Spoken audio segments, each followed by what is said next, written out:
For more, I want to bring in Shane Harris. He's a national security reporter for the Washington Post. Okay, Shane, so break this down for us. Why was it that Mike Pompeo was handled to take on this initial meeting with Kim Jong Un? Well, I think he was picked for this by President Trump because he is one of, if not the closest national security advisor the president has.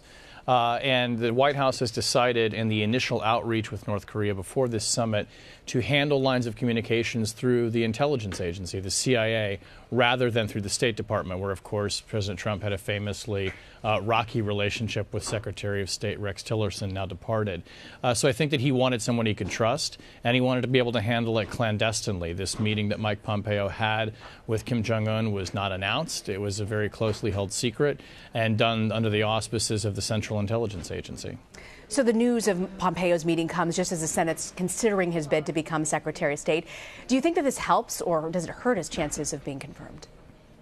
Well, I can imagine it probably helping more than hurting, although it's tough to predict these kinds of things, and particularly in the political atmosphere that we're in right now. I think what the administration will argue, and in fact, they just did in a call with Kellyanne Conway and Senator Tom Cotton, just had a call with reporters moments ago, saying, look, there's already a diplomatic sort of wind in the sails here, and Mike Pompeo's mission is already underway as the CIA director, and this is not a time to clip his wings and hold him back as Secretary of State. Of course, Democrats will likely ask the question, well, then why weren't we informed about this very important diplomatic undertaking when Mike Pompeo sat down for his confirmation hearing and was asked direct questions about the U.S. relationship with North Korea?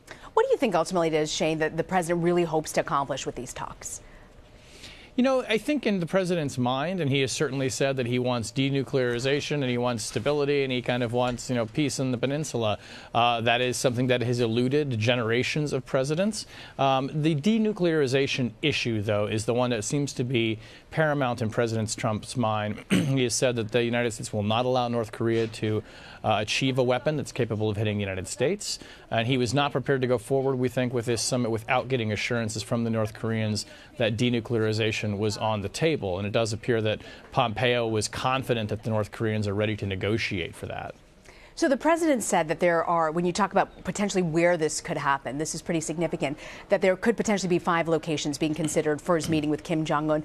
What more do we know about where this could take place? It does seem that the likely locations will not be in North Korea, and they won't be in the United States. They'll be in some third country. We've been hearing chatter, and it really is just speculation, I think, at this point about possibly doing them in Geneva, Switzerland being a historically neutral country, and one that Kim Jong Un actually has some familiarity with. He was schooled there as a young man. There is, I suppose, always the possibility that one side or the other might lobby to have it in North Korea. The optics of that might be interesting for each side.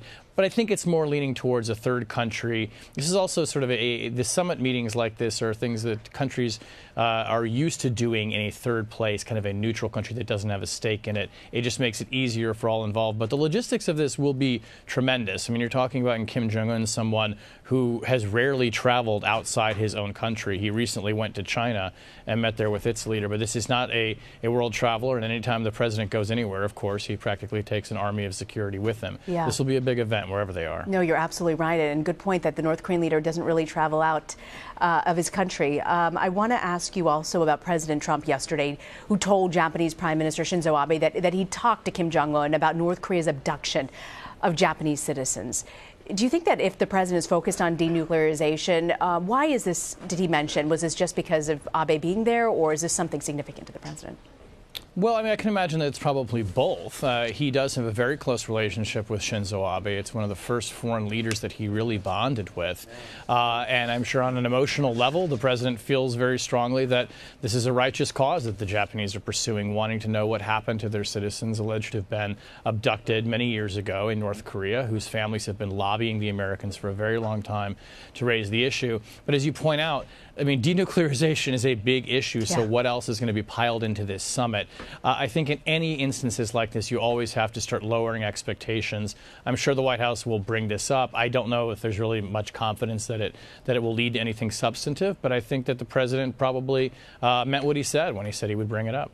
You know, Shane, there was a point in diplomacy where access to the president, actually having a face-to-face, was sort of a carrot that you dangled in front of them. Do you feel that potentially the White House might be giving away too much by having this sit down, or do you think that this is exactly what's needed to get a breakthrough?